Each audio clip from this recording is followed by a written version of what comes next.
کی باتیں کرتے ہیں تو جواب تو سن لیں. ہمیں ابھی انہوں نے جمہوریت کا درشن دیا ہے, پورا لیکچر دیا ہے, تو یہ سنیں یہاں پر, اب ان کو جواب دیں گے. جناب چیئرمین, میں آپ کا بہت مشکور ہوں کہ آپ نے مجھے وقت دیا. ابھی فاضل لیڈر آف اپوزیشن نے یہاں پر جو گفتگو کی, میں سمجھتا ہوں کہ ان کو ضروری ہے کہ ریبٹ کیا جائے. سب سے پہلے تو انہوں نے یہ فرمایا کہ ان کا انتخابی نشان چھینا گیا ہے. جناب چیئرمین, میں یہ بات واضح کرنا چاہتا ہوں, پی ٹی آئی سے انتخابی نشان کسی نے نہیں چھینا. پی ٹی آئی نے خود اپنا نشان خود سے چھینا ہے. ان کو الیکشن کمیشن نے بارہا یاد دہانی کرائی جب یہ حکومت میں تھے کہ آپ اپنے پارٹی الیکشن کرائیں, وگرنہ آپ کا انتخابی نشان آپ سے چھن سکتا ہے. انہوں نے 3 سالوں میں اپنے الیکشن نہیں کرائے اور خود کو, اپنے رجسٹریشن کو, اپنے انتخابی نشان کو چھینے جانے کے لیے اپنی سازش خود تیار کی. پھر یہ کہتے ہیں کہ جناب الیکشن جو ہے اس میں التوا ہوا. ان کو 2017-18 میں یہ فیصلہ ہوا تھا کہ نئی مردم شماری کی جائے گی, تو جناب چیئرمین انہوں نے 2019 میں نہیں کی, 20 میں نہیں کی, 21 میں نہیں کی, 22 میں نہیں کی, اور نتیجہ یہ ہے کہ جب ہم حکومت میں آئے تو ہمیں وہ ڈیجیٹل رائے شماری کرنی پڑی جو 4 سالوں سے التوا میں پڑی تھی, اور اس مردم شماری کی وجہ سے انتخابی عمل بھی متاثر ہوا. انہوں نے ابھی کہا کہ معیشت درست نہیں ہوئی, تو میں فاضل لیڈر آف اپوزیشن سے پوچھنا چاہتا ہوں کہ اگر معیشت کو درست ہونا یہ قرار دیتے ہیں کہ پوری دنیا میں آپ پاکستان کے دیوالیہ ہونے کی شرطیں لگوائیں, اگر پوری دنیا میں آپ پاکستان کو اس حال میں چھوڑ جائیں کہ پاکستان کو سری لنکا بننے کا کہا جائے, اگر آپ کے خیال میں معیشت کی درستگی یہ ہے کہ آپ معیشت کو دیوالیہ کر کے, بینکرپٹ کر کے, اور آئی ایم ایف کے ساتھ ایک ایسا معاہدہ کر جائیں جو ملک کی مالی خود مختاری داؤ پہ لگا دے, تو پھر یہ معیشت کی درستگی آپ ہی کو مبارک ہے. اسی طرح اگر معیشت کی درستگی یہ ہے کہ آپ سی پیک کا منصوبہ تباہ کر کے چلے جائیں, تو یہ معیشت کی درستگی آپ ہی کو مبارک ہو. اگر معیشت کی درستگی یہ ہے کہ پاکستان کا ترقیاتی بجٹ جو 2018 میں 1000 ارب تھا, آپ اسے 2022 میں 700 ارب کر کے چھوڑ جائیں, تو یہ معیشت کی درستگی آپ کو مبارک ہو. انہوں نے کہا کہ پی آئی اے کا ایک گاہک آیا. مجھے افسوس سے کہنا پڑتا ہے کہ جناب چیئرمین, یہ کس منہ سے پی آئی اے کے نام لیتے ہیں؟ یہ وہ لوگ ہیں جنہوں نے پاکستان کی شہری ہوا بازی کی صنعت کو, پی آئی اے کو کئی 100 ارب کا نقصان پہنچایا. یہ وہ پاکستان کے مجرم ہیں کہ جن کی وجہ سے پی آئی اے کی یورپ اور امریکہ کی اور لندن کی پروازوں پہ پابندی لگی. یہ وہ نالائق ہیں, یہ وہ نااہل ہیں جنہوں نے پاکستان کی قومی ایئر لائن کا بیڑا غرق کیا اور پاکستان کے پائلٹس کو پوری دنیا میں بدنام کیا, پاکستان کی سول ایوییشن انڈسٹری کو بدنام کیا. میں حیران ہوں کہ آج ان کو پی آئی اے کا درد جاگ گیا ہے. کس منہ سے یہ پی آئی اے کا نام لیتے ہیں؟ ان کے خلاف انشاءاللہ تعالی تحقیقات ہوں گی, اور پی آئی اے کو تباہ کرنے کے الزام میں اور شہری ہوا بازی کو تباہ کرنے کے الزام میں ان کو قانون کا سامنا کرنا پڑے گا. جناب والا, یہ کہتے ہیں کہ ملک میں ایف ڈی آئی نہیں آ رہی, تو جناب شبلی صاحب سن لیجئے, چین سے 3 ارب ڈالر کی سرمایہ کاری پاکستان میں آ چکی ہے, اور C5 کی صورت میں پاکستان کا 1200 میگا واٹ کا سب سے بڑا نیوکلیئر پاور سٹیشن پہ کام شروع ہو چکا ہے۔ کون کہتا ہے پاکستان میں سرمایہ کاری نہیں آ رہی؟ انہوں نے کہا کہ توشہ خانہ کیس اور القادر کیس ہم پہ جھوٹا بنایا گیا ہے۔ جناب چیئرمین، میں ان سے یہ پوچھنا چاہتا ہوں، دنیا کا وہ کون سا ملک ہے جو وزیر اعظم کو سستا تحفہ دیتا ہے اور وزیر اعظم کے سیکیورٹی گارڈ کو، وزیر اعظم کے MS کو مہنگے تحفے دیتا ہے؟ ان کا لیڈر ساری دنیا سے کہتا تھا کہ رسیدیں دکھاؤ۔ جب اپنی رسیدیں تحفوں کی دکھانے کی باری آئی تو ساری رسیدیں بوگس نکلیں، جعلی نکلیں۔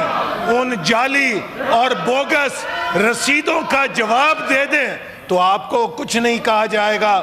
دوسروں سے آپ رسیدیں مانگتے تھے اور اپنی رسیدیں ساری آپ کی جعلی نکلیں، اور پھر القادر ٹرسٹ کے اوپر بات کرتے ہیں۔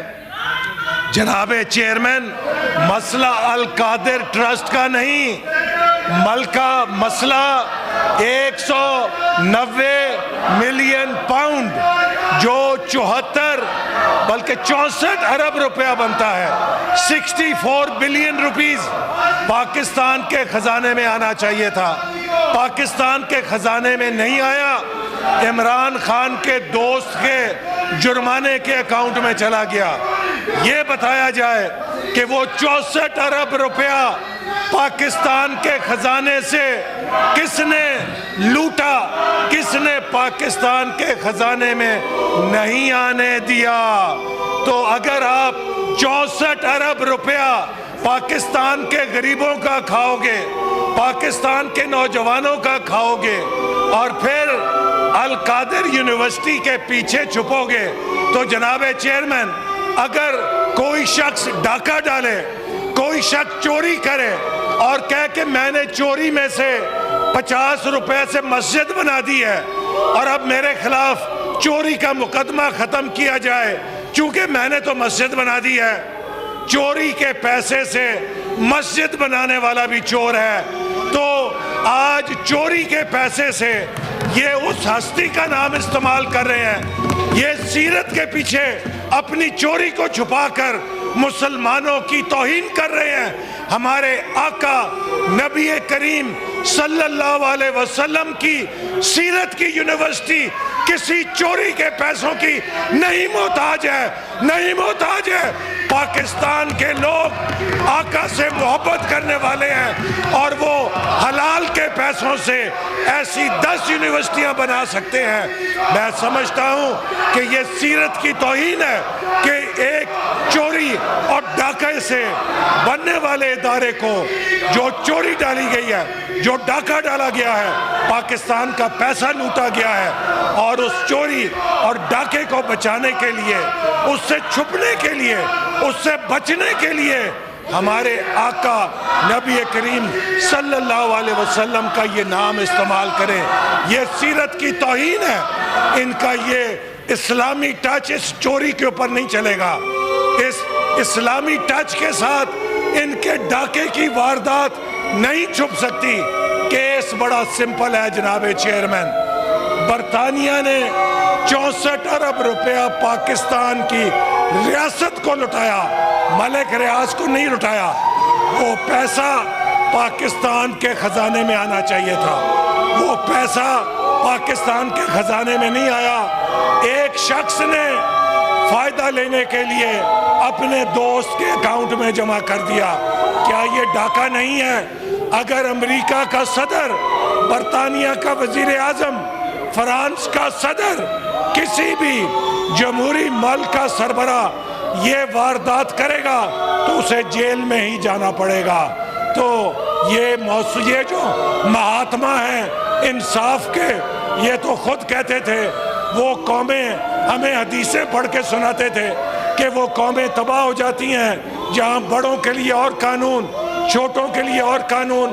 اگر ایک کلرک 5 لاکھ کی چوری کرے اس کو جیل میں، ایک سابق وزیر اعظم